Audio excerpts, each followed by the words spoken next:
There are many people saying that you should stop eating fruit when you're trying to lose weight.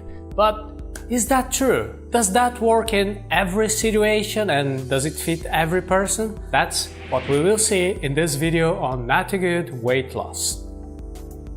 And these are the main questions about fruit that we will answer for those who want to lose weight. Can I eat fruit? Can I drink packaged fruit juice? Can I drink freshly squeezed fruit juice? What about the dry fruits? Are they okay? And what about the sources of fructose that make me fat? So, stay with us until the end of this video and we will carefully address all these questions, and then I'll give you a link with further tips. Opinions of the main diet plans. To begin with, let's check the source of all these advice to avoid fruit no matter what. Imagine that you are at a barbecue party and there is that friend of yours eating a lot of meat, but then you offer him a slice of orange and he says, "Oh, no, thank you. I'm not eating fruit because I'm trying to drop weight." Isn't that weird? That sort of behavior is becoming a diet trend. So let's check some of the weight loss diets and what they have to say about this. If you already know the Dukan diet, then you will remember that the total amount of fruit is strictly controlled because the focus is on protein intake and also carb reduction. And in the book The 4-Hour Body, Tim Ferriss suggests a low-carb diet, and he makes it very clear that the diet consists of 5 simple rules, and rule number 4 is don't eat fruit. And his explanation is that due to our biological evolution, the human body is just not properly designed to eat fruit frequently. According to Tim Ferriss, our metabolism converts fructose into glycerophosphate, and then that becomes triglycerides, which will mostly likely become fat. In a later section of the book, he repeats this advice, suggesting that his readers limit the consumption of fruit and also fruit juices. And Tim Ferriss bolsters his argument with statistics from a research study that showed an abnormal increase in the levels of LDL cholesterol, albumin, and iron in the participants. So his warning is, yes, you can eat fruit as long as you do so only once a week.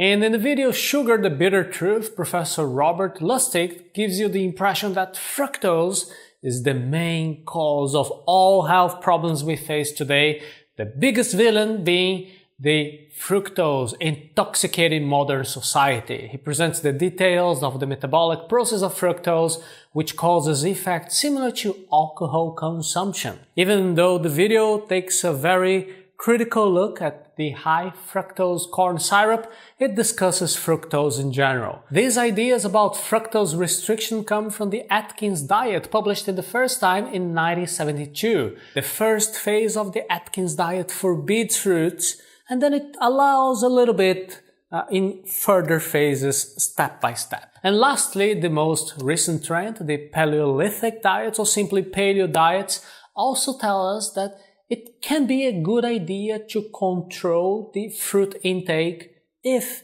your mission is to drop weight. So you can see that most paleo diets do not prohibit fruit, but they suggest to have fruit in moderation. So in other words, yes, there are several diets that tell us to moderate our fruit intake or just to stop it completely. And why is that? See now the metabolism of fructose. The reason is that all these diets restrict carb intake, and fructose is a carbohydrate. It is a type of sugar. There are different types of sugar, but in this video we're going to simplify things, so we're just going to talk about the monosaccharides, glucose, and fructose. The idea that excessive glucose consumption can be harmful to health is well accepted in medical and scientific communities. But there are also new studies suggesting that fructose can actually be worse, because the way our bodies process fructose causes a hormonal imbalance resulting in several problems, including obesity, and it can also raise the level of cholesterol. As I always say here in the Natugood videos, it is crucial that you make your decisions supported by your doctors and nutritionists. They are the professionals that you trust and they should evaluate you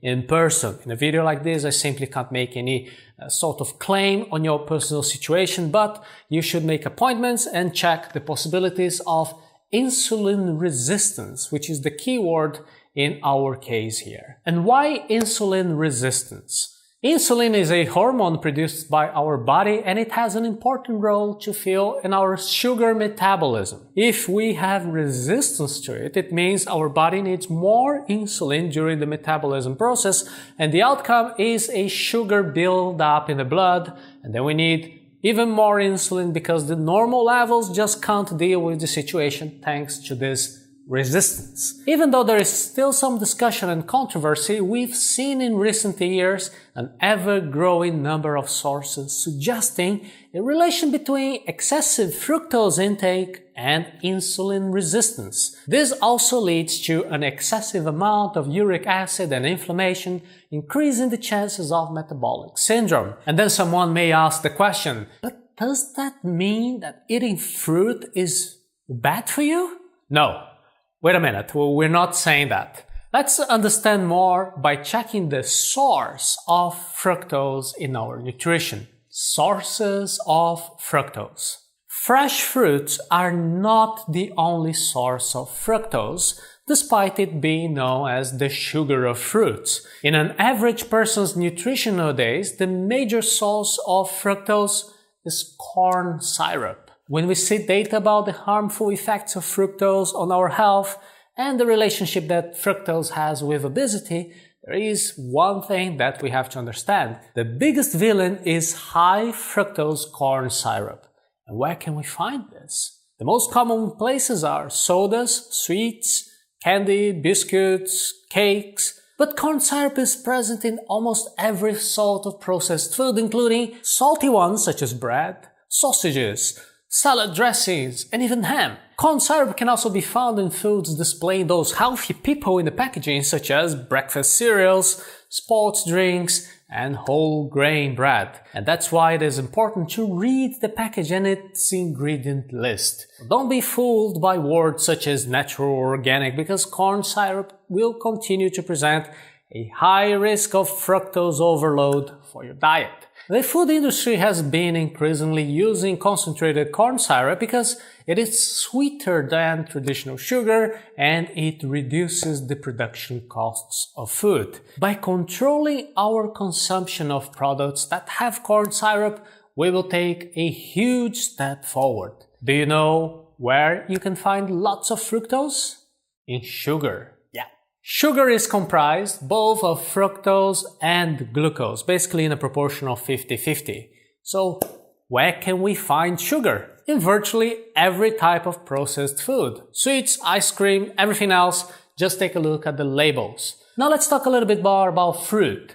Today's fruits are quite different from the fruits in the past. They are becoming sweeter due to cultivation techniques, selection techniques that increase the concentration of fructose. But despite all that, fresh fruit still has lots of fiber, vitamins, minerals, so the fructose absorption in that case is slower than when you drink a bottle of soda because you will not have that peak which can harm metabolism. In other words, a moderate consumption of fresh fruit doesn't seem to be harmful to the metabolism of most people. Quite the opposite.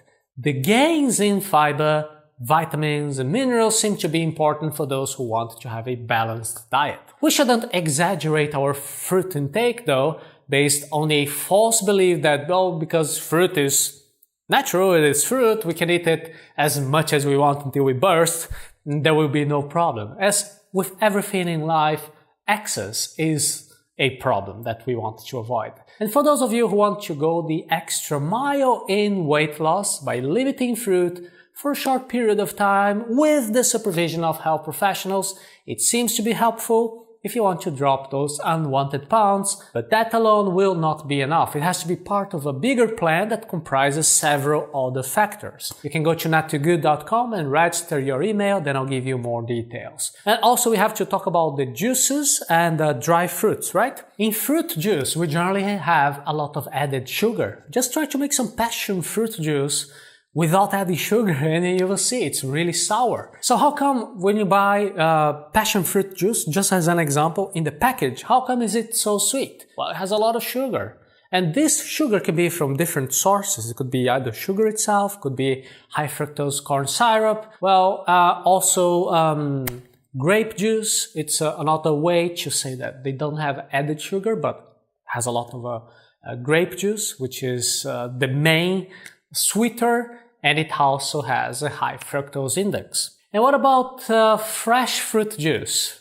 Then in that case it depends a little bit. If the juice is being produced by those machines that squeeze all the juice and just throw out the pomace, you will find an excessive fruit intake. Because it would be very difficult for me to eat all that fruit, but since it has been squeezed, it's so much easier. Then I'll have more sugar than the recommended dose in one single portion. So in this situation too, I also have to keep in mind the moderation. I'm having too much sugar in that little amount of juice. And about the dry fruits, generally they don't have added sugar, but the problem again is the volume. Since they are smaller, because they have been the water has been evaporated, it's easier for us to pack our bellies and eat too much, more than what we would normally eat if it would be fresh fruit. So again, we're gonna have a problem because we are consuming more than the ideal amount. Now, one of the strong points of Natugood Weight Loss is this acquisition of knowledge that we're doing here. Our goal is to enlighten you so you can make the best decisions, you can choose coherently. In other words, imagine if you're saying that you're depriving yourself from all those carbs because you're trying to follow a low carb diet. Okay, fantastic. And then at the same time you're eating a lot of fruit because you believe fruit is great for you. There is a little bit of a contradiction in that choice. It's not coherent. So to make a long story short, it is worthwhile to preserve your regular and your moderate fresh fruit intake, but only after you eliminate the main problem, which is the excessive intake of corn syrup and sugar. By doing this, you will avoid also an exaggerated consumption of honey, another source that has a lot of fructose, and also be aware of the fructose concentrated in fruit juices and also dry fruits. And if you do that, it is unlikely that you have to deprive yourself of fresh fruits, which again, as we said, they are an important source of vitamins, fiber, and minerals. I hope you find this video informative, and as you can see, this subject has several other important details, and by using the Natugood mailing list, we'll continue to give you more tips so you can keep improving your choices a bit more every day.